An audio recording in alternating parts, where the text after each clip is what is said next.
Hello friends, मेरा नाम है ललिता। आप सुन रहे हैं भूतिया कहानी ललिता की जुबानी। आज की पहली कहानी है जंगल का खौफ। रत्नपुर गांव एक ऐसा स्थान जहां भय का राज था। उसकी सीमाओं के पास एक प्राचीन घना जंगल फैला हुआ था जो डरावनी कहानियों से घिरा रहता था। गांव वाले एक भयानक डायन की बात करते थे जो उसकी गहराइयों में घूमती थी और उसकी उपस्थिति उन कई लोगों के गायब होने से चिन्हित होती थी जिन्होंने उसके बहुत करीब जाने की हिम्मत की थी। संपत और कप्तान, दो गांव वाले, घर पहुंचने के लिए एक छोटा रास्ता ढूंढते हुए उसी निषिद्ध पथ पर चल पड़े। संपत कांप उठा, उसकी आंखें बढ़ती हुई परछाइयों में भटक रही थी। उसने दबी हुई आवाज में कहा, कप्तान भाई, हमें ये छोटा रास्ता नहीं लेना चाहिए था। यहाँ से जल्दी चलो। मैंने सुना है कि लोग यहाँ रहस्यमय तरीके से गायब हो जाते हैं। ये जंगल बहुत भयानक है। कप्तान ने अपनी मूंछों पर ताव देते हुए जवाब दिया, अरे मेरे चेले होकर कायरों जैसी बातें कर रहे हो, थोड़ा हिम्मत रखो। संपत ने जोर देकर कहा, कप्तान भाई, पिछले महीने सुखिया चाचा का बेटा इसी जंगल से लापता हो गया था, जिसका आज तक कोई सुराग नहीं मिला। आप 9 महीने शहर में बिताते हैं, आपको क्या पता गांव में क्या चल रहा है। कप्तान ने उपहास में कहा, अरे तुम गांव के गवार शहर की आमदनी के बारे में क्या जानोगे। तुम तो बस सारा दिन मुंह उठाए गांव में फिरते रहते हो। कितनी बार कहा है कि मेरे साथ शहर आ जा, लेकिन तुम्हें ये गंवारों वाली जिंदगी छोड़नी ही नहीं। तभी संपत की नजर कप्तान के हाथ में एक पॉलिथीन पर पड़ी। ये हाथ में क्या पकड़े हो कप्तान भैया, जरा हमें भी दिखाओ, क्या है इस पॉलिथीन में। कप्तान झल्लाया, अरे कुछ नहीं संपत, मेरी पत्नी ने शहर से कुछ डायपर के पैकेट मंगवाए थे, बस वही हैं। संपत भौंचक्का रह गया, डायपर के पैकेट? लेकिन जहाँ तक मुझे पता है आपके घर में तो कोई बच्चा है ही नहीं। कप्तान ने घमंड से कहा, तुम गांव के गवार इस बात को नहीं समझोगे, हम शहर के रहने वालों के तौर तरीके कैसे होते हैं। संपत ने चिढ़कर कहा, बड़े शहर वाले बनते फिरते हो। अरे सीधे सीधे ये क्यों नहीं कहते कि तुम्हारा वो सांड जैसा मुन्ना अब भी बिस्तर पर पेशाब कर लेता है। कप्तान ने गुस्से में कहा, अरे मैंने उसे बड़े लाड प्यार से पाला है। संपत ने जवाब दिया, क्या खाक लाड प्यार, अरे कान पर 2 मारो, उसके बिस्तर पर पेशाब करना बंद कर देगा। उसे पीटने के बजाय डायपर लाकर दे रहे हो और कहते हो कि हम शहर वालों के जीने के तौर तरीके अलग होते हैं। इससे तो अच्छा मेरा गांव है। जैसे ही संपत ने ये बात कही, अचानक देखते ही देखते चारों ओर काला धुआं छा गया और अजीबोगरीब चीखों का शोर होने लगा। कप्तान ने घबराकर चिल्लाया, ये धुआं कैसा संपत, मुझे कुछ भी दिखाई नहीं दे रहा। तभी संपत के कानों में कप्तान की भयावह चीख टकराई। उस चीख ने संपत को भीतर तक कंपा दिया। वो बुरी तरह डर गया और बिना सोचे समझे अपनी जान बचाने के लिए पूरी फुर्ती से वहां से भागा। कुछ ही देर में संपत हांफता हुआ गांव पहुंचा और जोर जोर से चिल्लाने लगा, अरे गांव वालों, तुम सब कहाँ मर गए, जल्दी से मेरे साथ चलो, कप्तान भाई लापता हो गए हैं। संपत की बात सुनकर गांव का मुखिया गुस्से से बोला, क्या बात है संपत, कुत्ते की तरह इतनी देर से भौंके जा रहा है। लगता है तू आज भी शराब पीकर आया है। कितनी बार कहा है तुझसे कि ज्यादा मत पिया कर, जिगर खराब हो जाएगा, मर जाएगा किसी दिन। संपत ने गिड़गिड़ाते हुए कहा, जल्दी चलो मुखिया जी, गजब हो गया। मैं कप्तान भाई को बस स्टैंड लेने गया था और लौटते हुए हम उसी जंगल से गुजर रहे थे जिस जंगल में वो डायन रहती है। अचानक चारों ओर धुआं धुआं छा गया और कप्तान भाई की चीख मेरे कानों में टकराई। मैं बड़ी मुश्किल से अपनी जान बचाकर भागा हूँ। मुखिया ने उसे डांटा, तू दोस्त के नाम पर कलंक है।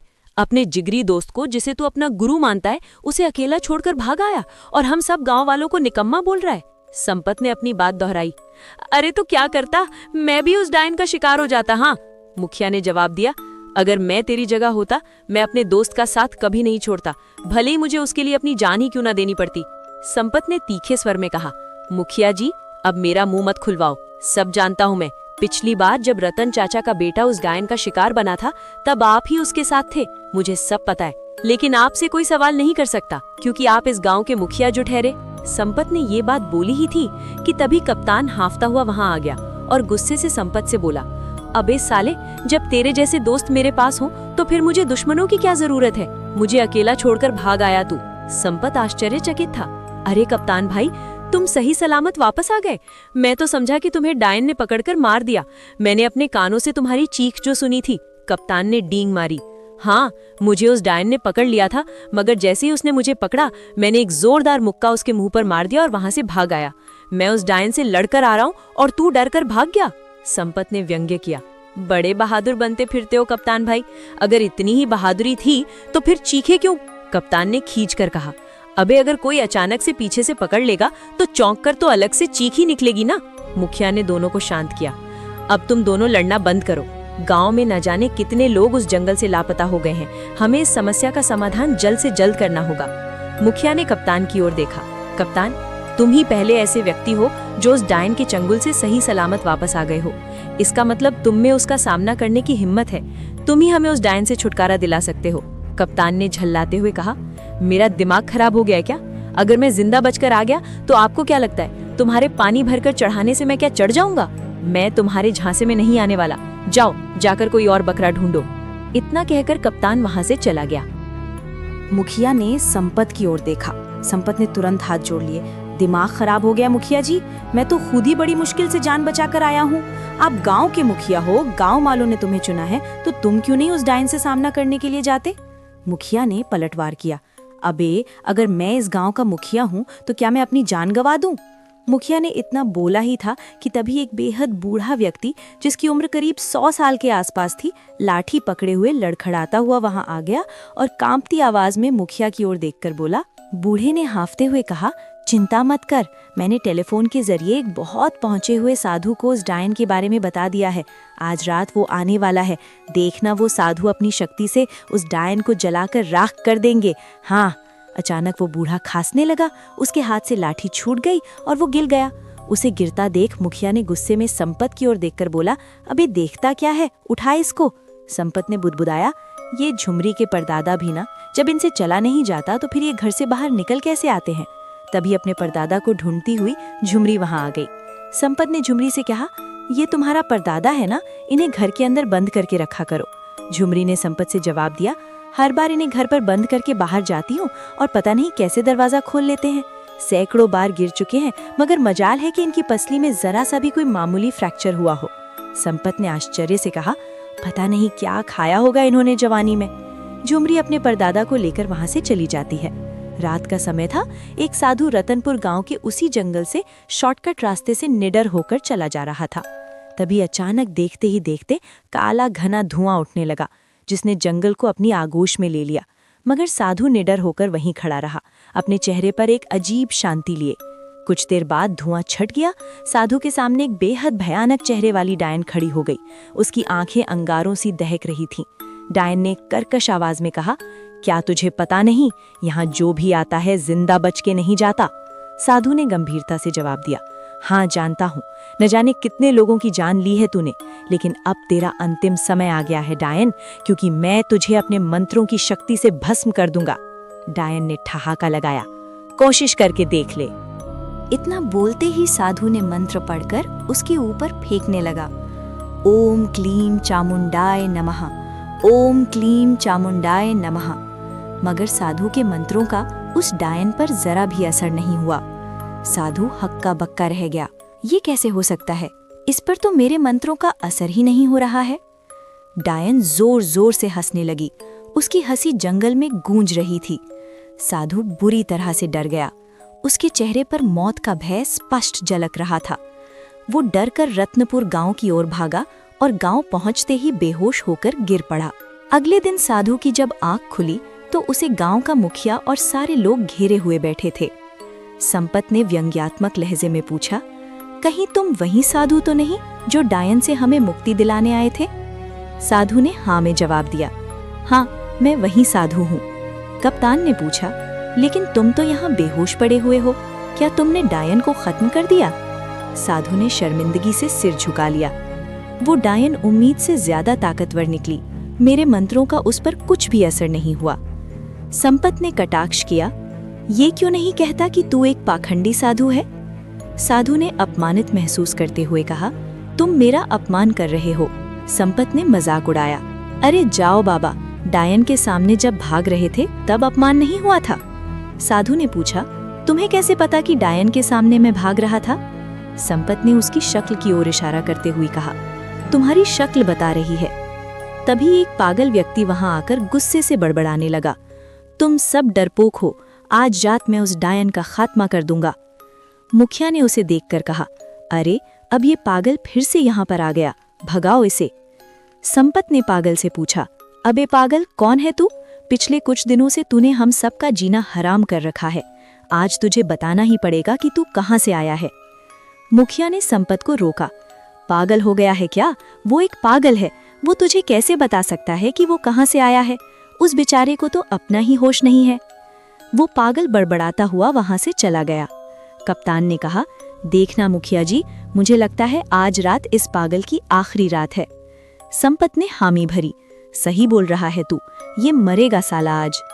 मुखिया ने चिंता से कहा, अरे वो सब तो ठीक है, लेकिन इस समस्या का समाधान कैसे निकलेगा, इस बारे में सोचो। उस डायन के आगे तो ये साधु भी अपनी जान बचाकर भागा है। कप्तान और संपत, तुम दोनों इस गांव की आन बान और शान हो। तुम दोनों की जोड़ी इस गांव में गुरु और चेले के नाम से मशहूर है।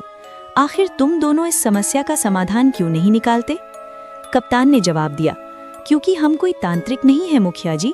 आपने स्वयं देखा, ये तांत्रिक खुद अपनी जान बचाकर भागा है। भला हम कैसे इस डायन का मुकाबला कर सकते हैं? मुखिया ने हताश होकर पूछा, तो फिर गांव के लोग ऐसे ही लापता होते रहेंगे क्या? तभी गांव का एक आदमी बोला, मुखिया जी, हम पुलिस की मदद क्यों नहीं ले सकते? कप्तान ने उसका मजाक उड़ाया, अबे पागल हो गया है क्या? पुलिस वाले कब से डायन और चुड़ैल को पकड़ने लगे? अगर वहां पे मुखिया जी शिकायत लेकर गए तो उल्टे डंडे मारकर भगा देंगे। मुखिया ने उसे टोका, बकवास बंद कर कप्तान। पिछली बार एक पुलिस वाला जो इन सब बातों पर यकीन नहीं करता था, उस जंगल में गया था, जो आज तक वापस नहीं लौटा। कप्तान ने कहा, तो फिर अब आप सब कुछ भगवान के भरोसे छोड़ दीजिए मुखिया जी, वही हम सबको इस मुसीबत से बचा सकते हैं। कुछ दिनों बाद उस डायन का आतंक इतना ज्यादा बढ़ गया कि रत्नपुर गांव के लोग अपना घर बार छोड़कर दूसरे गांवों की ओर जाने लगे। एक रात की बात है, वो पागल व्यक्ति जो अक्सर बड़बड़ाता रहता था, उसी भयावह जंगल में जा रहा था, जैसे उसे मौत का कोई डर न हो।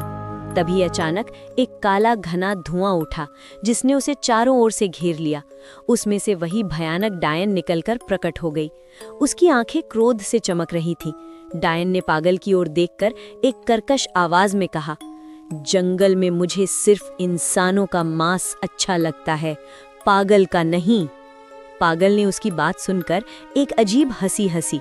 डायन ने गुस्से में कहा, तू मेरी हंसी बना रहा है?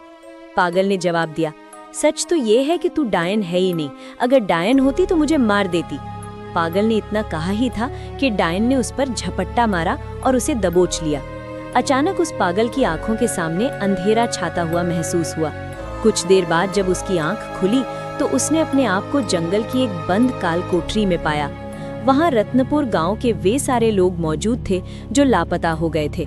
उन सब के हाथ पैर बंधे हुए थे। उन्हीं में से एक व्यक्ति ने पागल से कहा, अबे बेवकूफ, क्या जरूरत थी तुझे यहाँ पर आने की? आज रात वैसे भी हम सबको विदेश भेज दिया जाएगा। ये सारे के सारे लोग मानव तस्कर हैं। हमारे ही गांव का कोई व्यक्ति उनसे मिला हुआ है जिसने डायन का खौफ फैला रखा है। पागल ने अचंभित होकर कहा, झूठ बोलते हो तुम, मैंने खुद देखा वो काला धुआं, उस धुएं में से वो जो डायन निकली। आदमी ने हंसते हुए जवाब दिया, वो सब केमिकल का कमाल था। आज की तकनीकी के दौर में कोई भी मेकअप करके चुड़ैल या डायन बन सकता है। फिल्में नहीं देखी क्या? अरे यार, तू तो पागल है, मैं तुझे क्या बताऊं। तभी एक और व्यक्ति वहां हंसते हुए आ गया, जो कोई और नहीं बल्कि कप्तान था। पागल ने उसे पहचान लिया, तुम तो रत्नपुर गांव के व्यक्ति हो, तुम्हारा नाम कप्तान है। तभी एक और व्यक्ति वहां हंसते हुए आ गया, जो कप्तान का दोस्त संपत था। संपत ने कप्तान से कहा, गुरु, ये पागल तो बड़ा जल्दी ही सही हो गया। मैं तो खामखा डर रहा था कि हम इस पागल को पकड़कर ले जाकर क्या करेंगे। ये पागल भला हमारे किस काम आने वाला था, लेकिन ये तो सही हो गया। तुम्हारा आइडिया कमाल का था। कप्तान ने गर्व से कहा, देखना संपत, आज की रात हम इन सब को शहर भेज देंगे और वहां से इन सब को पकड़कर विदेश में ले जाया जाएगा। उसके बाद हम देखते ही देखते माला माल हो जाएंगे। तुझे अंदाजा भी नहीं है संपत, हम इतने पैसे वाले हो जाएंगे कि रत्नपुर गांव जैसे न जाने कितने गांव खरीद लेंगे। कप्तान ने ये कहा ही था कि तभी उस पागल ने अपनी फटी हुई जेब से पिस्तौल निकालकर एक हवाई फायर कर दिया। सब कुछ इतना जल्दी हुआ कि कप्तान और संपत अचानक चौंक गए। संपत ने घबराकर कहा, गुरु, उसके हाथ में तो पिस्तौल है, ये कोई पागल नहीं है, ये कोई पुलिस वाला लगता है। हमने पागल समझकर इसके हाथ पैर भी नहीं बांधे। कप्तान ने भी अपनी गलती मानी। तू सही कह रहा है संपत, लगता है हम दोनों से बड़ी चूक हो गई। देखते ही देखते पुलिस ने उन सबको घेर लिया। सारे पुलिस अधिकारी उस पागल को सल्यूट करने लगे। वो पागल व्यक्ति कोई और नहीं बल्कि क्राइम ब्रांच ऑफिसर अशोक था। अशोक ने गंभीरता से कहा, मुझे इंटेलिजेंस से सूचना मिली थी कि रत्नपुर गांव में बहुत से लोगों की मानव तस्करी होने वाली है, इसलिए मैं कुछ दिनों पहले यहाँ की छानबीन करने के लिए आ गया। यहाँ आकर डायन की अफवाह सुनकर मुझे पक्का यकीन हो गया कि कोई और नहीं बल्कि कोई मानव तस्कर ही होगा जिसने डायन का खौफ फैला रखा है, ताकि पुलिस और लोग डर की वजह से इस केस की तह तक न जाएं। और इस काम के लिए मेरी मदद गाँव के मुखिया ने की। तभी गाँव का मुखिया और वही साधु कुछ और लोगों के साथ वहां आ गए। मुखिया मुस्कुराता हुआ बोला, मुझे तो उसी दिन तुम दोनों पर शक हो गया था जिस दिन तुम दोनों डायन के चंगुल से बचकर आ गए थे। ऐसा इससे पहले कभी नहीं हुआ। सारा गांव डायन से डरा हुआ होता था और तुम दोनों के चेहरे पर कोई शिकन नहीं होती थी। मैं शुरू से ही क्राइम ब्रांच के इंस्पेक्टर अशोक को जानता था। मुझे पक्का यकीन हो गया था कि मेरे गाँव में कोई डायन वायन का प्रकोप नहीं है, बल्कि ये तो किसी इंसान की ही करतूत है। साधु ने अपनी बात जोड़ी, तुम दोनों के ऊपर शक उस दिन और ज्यादा पक्का हो गया जिस रात डायन से मेरा सामना हुआ। डायन को भगाने के लिए मैंने बेहद प्राचीन मंत्र पढ़कर फूंके, मगर डायन टस से मस नहीं हुई। कहाँ से होगी, क्योंकि मेरे सामने तो डायन थी ही नहीं। वो मंत्र डायनों और चुड़ैलों के लिए थे, इंसानों के लिए नहीं। पुलिस ने कप्तान और संपत को गिरफ्तार करके जेल भेज दिया और सारे गाँव वालों को डायन के इस झूठे खौफ से मुक्ति मिल गई। आपको कहानी अच्छी लगी हो तो हमें सपोर्ट करें, लाइक करें, सब्सक्राइब करें और अपने दोस्तों के साथ शेयर करें। कल मिलते हैं नई डरावनी कहानी के साथ। तब तक के लिए स्वस्थ रहें।